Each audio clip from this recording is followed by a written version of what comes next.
Hello, everybody. Welcome to our Project ESG Reporting Preview Airlift for Microsoft Cloud for Sustainability. Our main speaker today is Sai. He and Gabby are both from the Microsoft Cloud for Sustainability team. They're senior product managers, and we're super excited to have them here today as they are the subject matter experts on Project ESG Reporting. Thank you, Kelsey. Hey, everyone. I'm Sai Koduri, and I'm a product manager in Microsoft Cloud for Sustainability. In this session, let's start with the agenda first. In this session, we will discuss our recently public previewed Project ESG Reporting solution. We will cover what Project ESG Reporting is, why it is necessary, how to access it, and review some key terms. And then finally, we will demonstrate the solution. Let's start with the why. ESG disclosure reporting is generally a complex and challenging process as it involves integrating data from environmental, social, and governance areas, which are often dispersed across various parts of the organization. Adding to this complexity, there are numerous regulatory standards and frameworks with thousands of requirements requiring organizations to report against them. These evolve very often, and it is very difficult for organizations to keep track of them and plan their reporting. And then you need to gather all the necessary data to meet these standard requirements. Organizations find this particularly cumbersome as they must coordinate asynchronously with various teams, track progress, and manage responses. Additionally, ensuring that the responses are valid and approved is crucial and equally challenging. Project ESG reporting solves these challenges by enabling customers to create, complete, and approve reports based on multiple ESG disclosure standards across quantitative and qualitative metrics. We offer out-of-the-box templates for various regulatory reporting standards, frameworks, and directives that can be populated and subsequently reused for future reports. These templates can be customized with flexible data input options all the way from numeric to rich text to build a comprehensive report and provide accurate insight into your organization's ESG performance.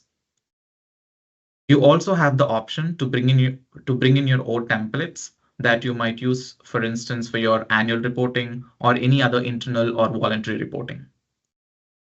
Additionally, with the available collaboration and approval workflows, you can enhance data quality and consistency. We have also infused reporting guidance and education throughout the platform to help you with your ESG reporting process.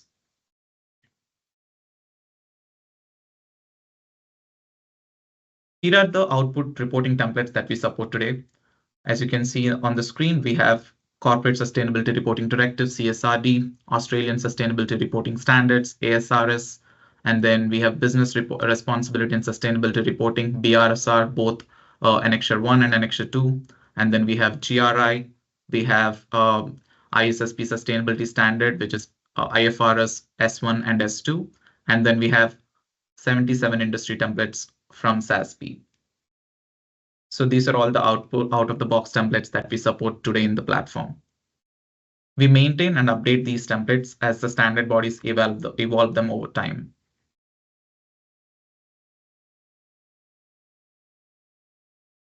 How to get access to the solution? If you'd like to use this solution in conjunction with our existing solution, Microsoft Sustainability Manager, you can deploy it from MSM Premium and Essential tiles on Microsoft Solution Center. Or if you'd like to deploy this as a standalone solution, you can either go to Power Catalog or Microsoft Solution Center and deploy it from Project ESG Reporting Preview tile. And you can find more information in our public documentation to get access to the solution. Through Solution Center, we are available in all 8 geos, as you can see on the screen, all the way from North America to Asia Pacific. Before we go to the live demonstration of the solution, I'd like to set some context about the terms we use in the solution. We have standards. Standards refer to the templates of various regulatory ESG standards, frameworks, or directives. For instance, CSRD, GRI, ASRS, so on and so forth. Whereas requirements refers to each distinct disclosure that composes a standard. For instance, E1648 from CSRD, which basically asking organizations to disclose their gross Scope 1 GHG emissions. And then assessments. Assessments are basically instances of a specific standard where you can start responding and collaborating on. And you can create multiple instances of a specific standard using our assessments. This way you can create different reports for different years. Like you can create a report for CSRD for year 2023 and then for year 2024 and so on. This way you can create multiple instances of the reports. And then we have concepts, which is basically an XBRL term, which indicates the metadata of your response, like what your response is all about. An example would be greenhouse gas emissions or Scope 1 emissions or energy consumption or employee turnover rate, which basically defines what that response is all about and what data type the response should be about and all of that. Whereas facts are the actual data points or your final responses. It can be numeric, it can be text, it can be Boolean, or anything depending on the requirement. So let's say if greenhouse gas emissions is a concept, a fact would be 50,000 metric tons or 500 metric tons. Or if employee turnover rate is your concept, then 50% or 90% would be your fact. And then finally, dimensions. Dimensions provide additional context to your facts, allowing them to be categorized or broken down into more detailed subcategories. For instance, if you wanted to break down your employee count by region and gender would be your dimensions.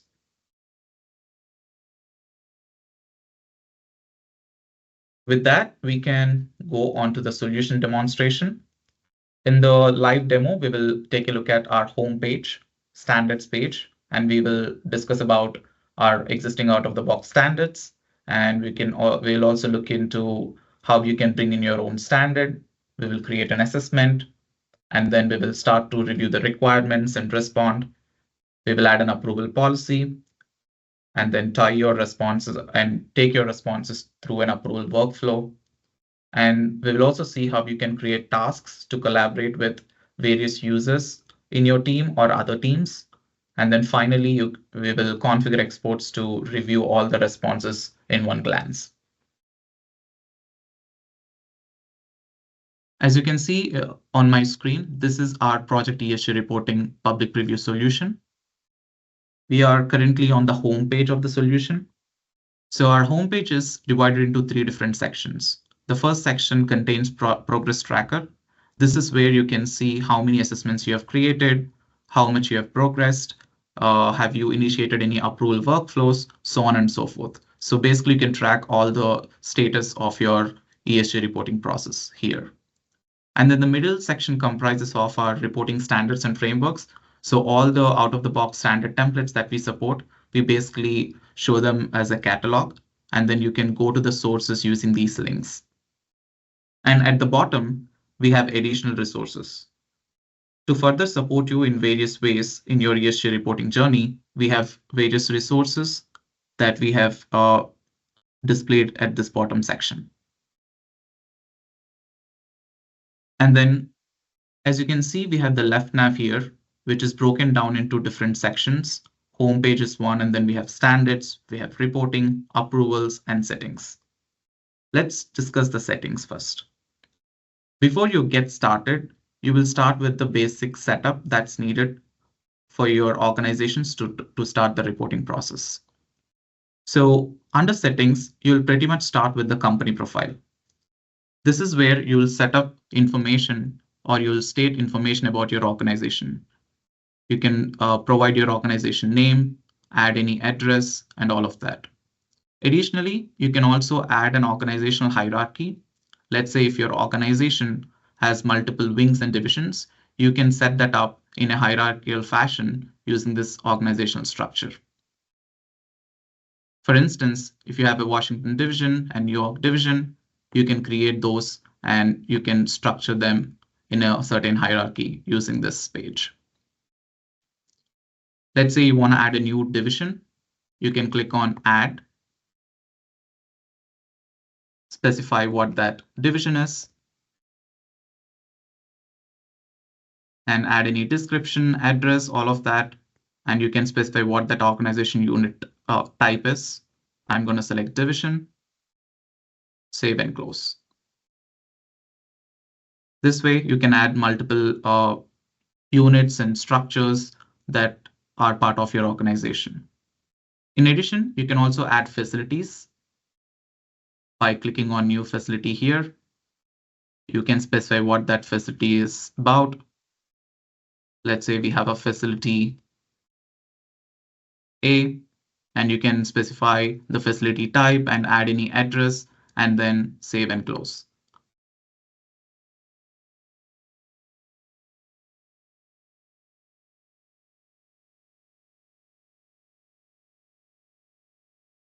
This way you will add your company profile and get started with your ESG reporting.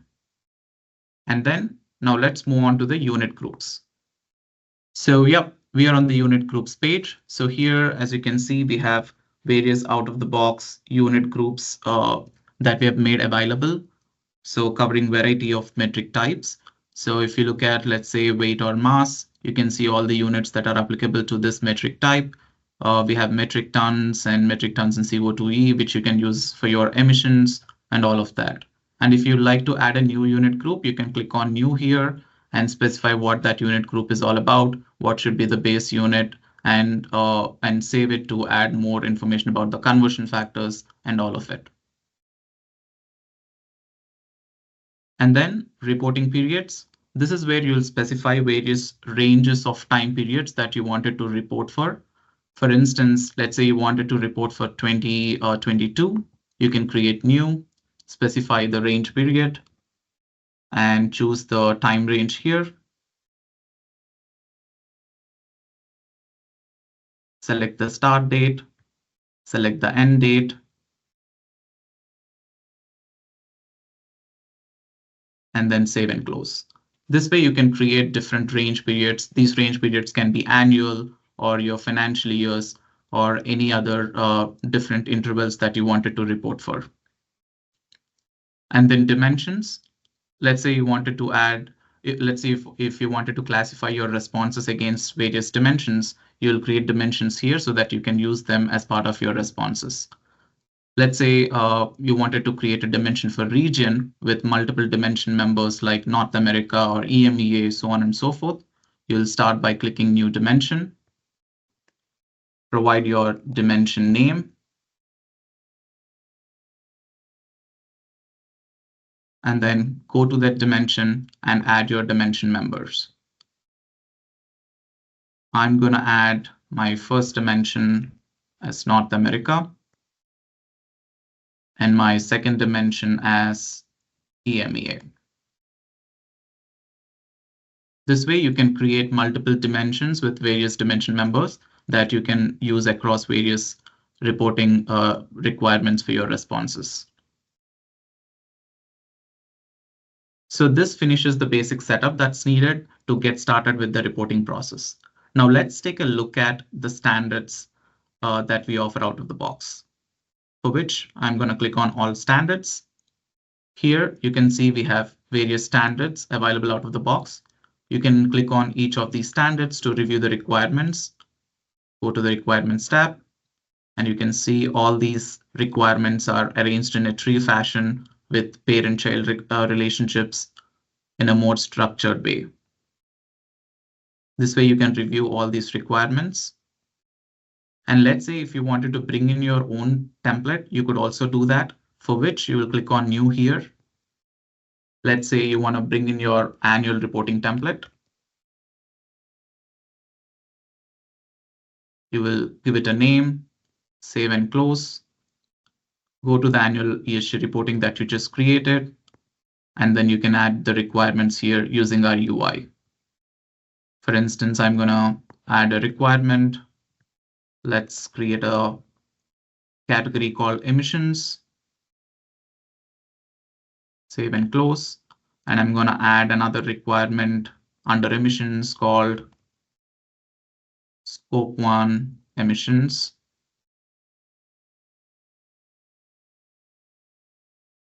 And I'm going to select the parent requirement as emissions. So that way things are arranged in a hierarchical fashion. So you can save and close. Now the scope and emissions will appear under emissions. So this way you can build upon the template in a tree structure so that you will have the hierarchy and it is easier for you to organize and respond to various reports. You can also bring in this template in the form of an Excel sheet and import it via our import from Excel and import from CSV options, for which you would need some columns like name, description, parent standard requirement ID, standard ID, shortcode. So these 5 columns are needed and required in your template. And if you populate your template with these 5 columns and import it, your tree structure will be available right away, and you don't have to do this manually. This way you can bring in your in-house templates and start reporting against them as well. And then now let's go to the reporting process. Let's say we wanted to report against CSRD, for which we will create few assessments. So under assessment, you can create an assessment for CSRD or any other standard in general. So I'll show you how to create an assessment first, and then we can start responding to CSRD. So for creating an assessment, you'll click on New, specify the assessment name,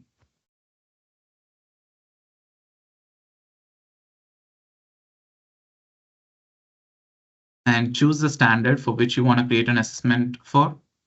I'm going to select CSRD here, and I'm going to select 2022 as the range period, and then you can save and close. This way you can create multiple assessments for the same standard or for different standards.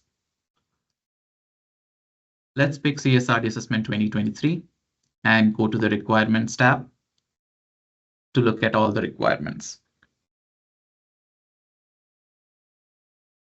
As you can see here, you can see all the requirements and all the descriptions if you go down even granular to look at other requirements.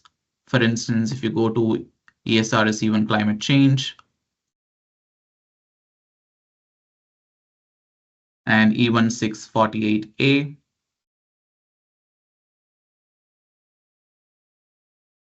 this basically asks for organizations' gross scope and emissions.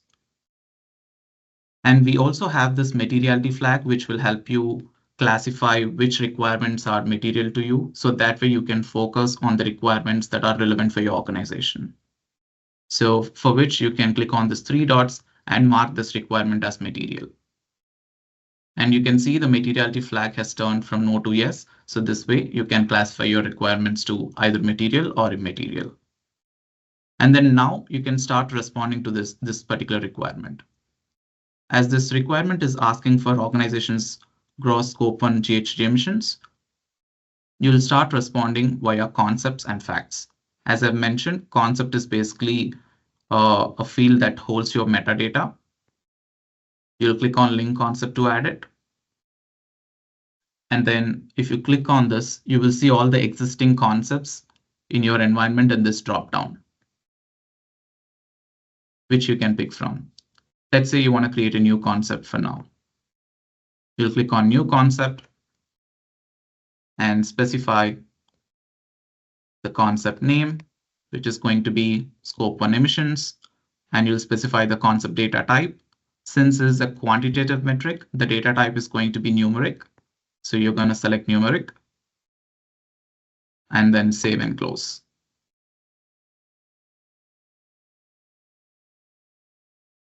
So now you can see the concept that you just created populating under this particular requirement. Now let's add a fact which will hold your final numeric value, for which you'll click on this add fact icon and click on this drop down. Again, you can reuse your responses. Let's say if you wanted to reuse an existing fact, you can search for that fact in this drop down. For now, let's create a new fact.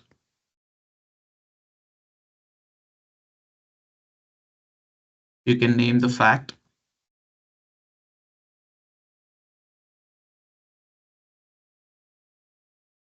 And then you can search for your concept that you just created, choose the reporting period.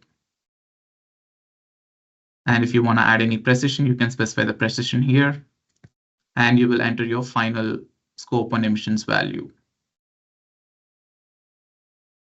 And here you can choose the units. I'm going to choose metric tons in CO2e, and then save and close.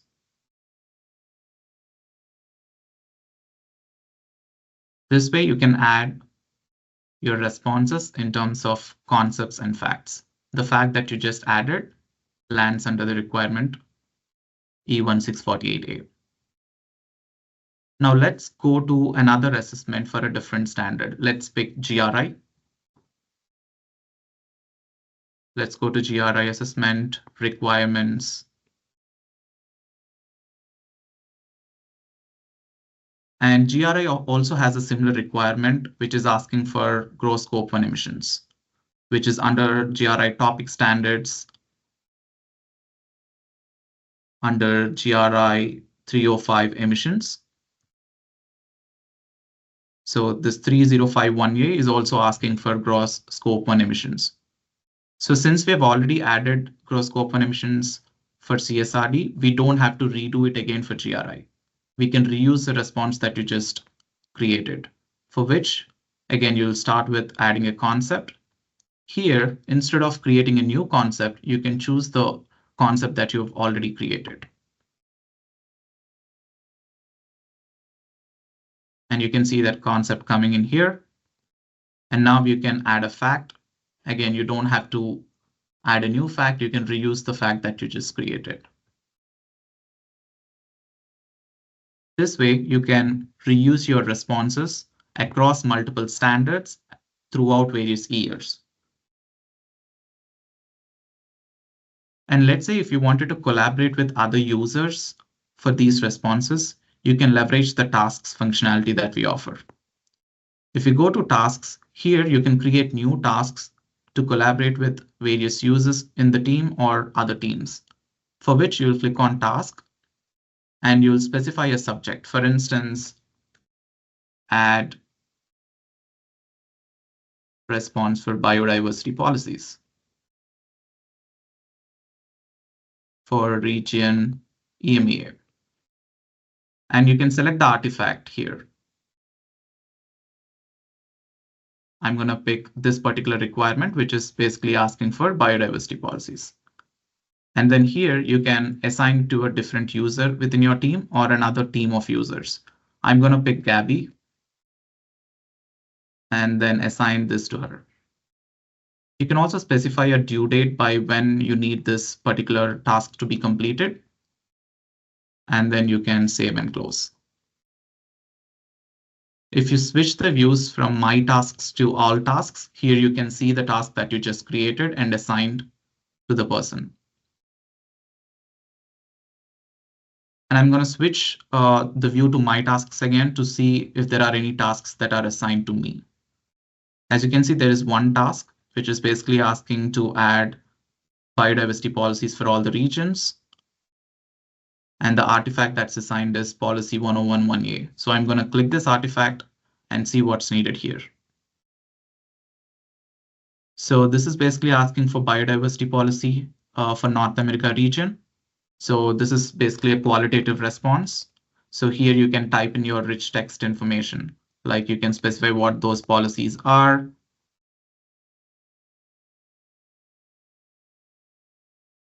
You can add all the text, and you can also format the text as needed.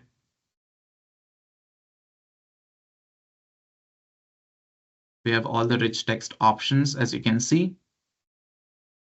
This way you can tweak your qualitative responses and add them for your requirements.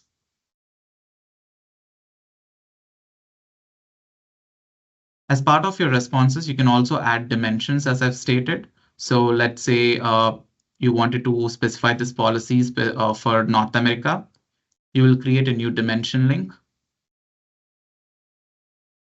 Let's call this region North America and specify the dimension member. I'm going to choose North America here. and then save and close. So this way you're tying your fact to a particular dimension member. And now you can save and close, and then mark your task as complete. And I'm going to close this task. So this way you can collaborate with various users, and other users can collaborate with you as part of responding to various requirements of standards. And now, once we have the responses in, the next step is taking those responses through an approval workflow to ensure the data integrity and accuracy, for which we will create approval policies. Let's go to policies here and click on new. Let's name this policy as ESG approvers. And you can add all the approvers to this policy, and you can specify a sequence in which the approvals need to occur. Let's add ESG analyst in the organization and specify the sequence as 1 and choose for that user.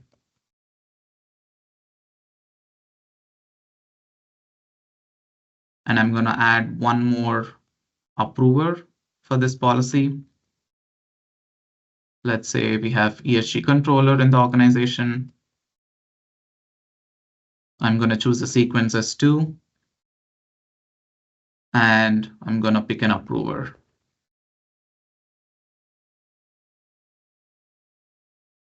So this way you can add multiple approvers and specify a sequence in which the approvals need to occur.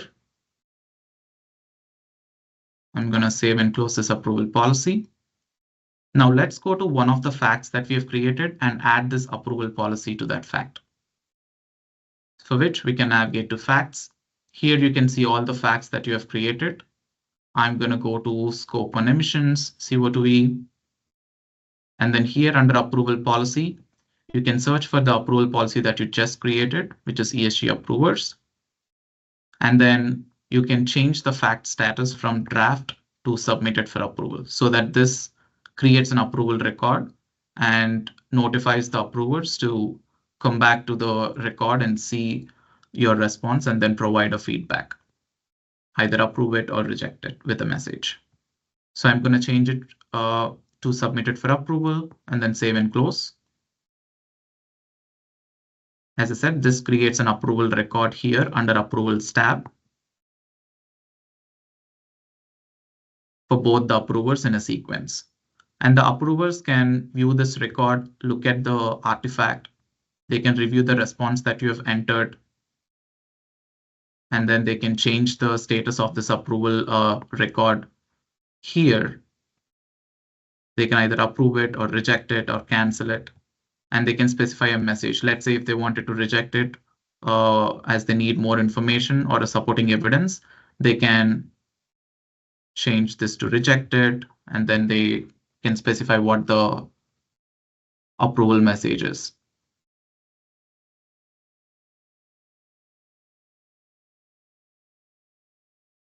And then let's say if it's rejected, you can go back to the approval, you can go back to the fact that you have just created. And then since it is asking for evidence, you can add a new evidence here.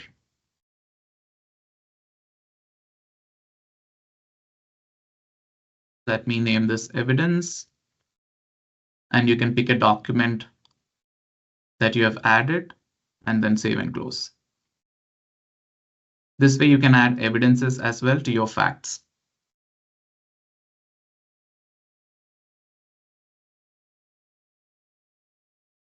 In this way, you can take all your responses through an approval workflow to ensure the data accuracy and integrity.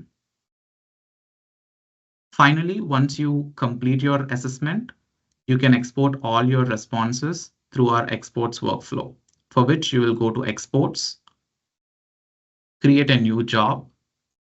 For exporting, you can specify the name of the export. I'm going to say CSRD assessment 2023 that I just responded to, and then pick the assessment from the drop down. Here you can see all the assessments that you have created in this environment. We have CSRD 2023. I'm going to pick that. And then you can hit save.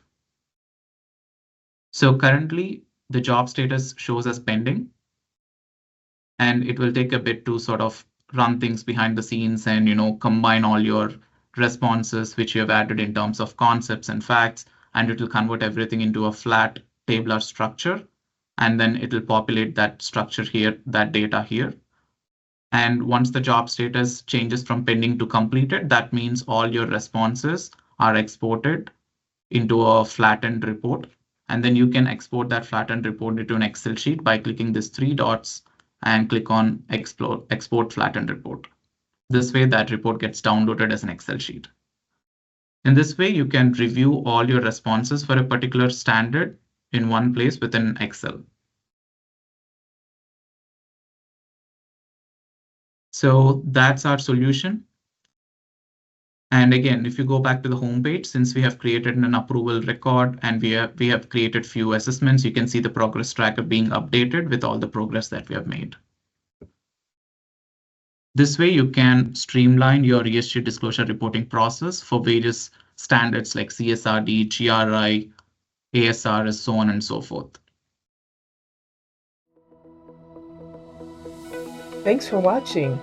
Be sure to check out these links to get more information and to join the conversation on our social media pages.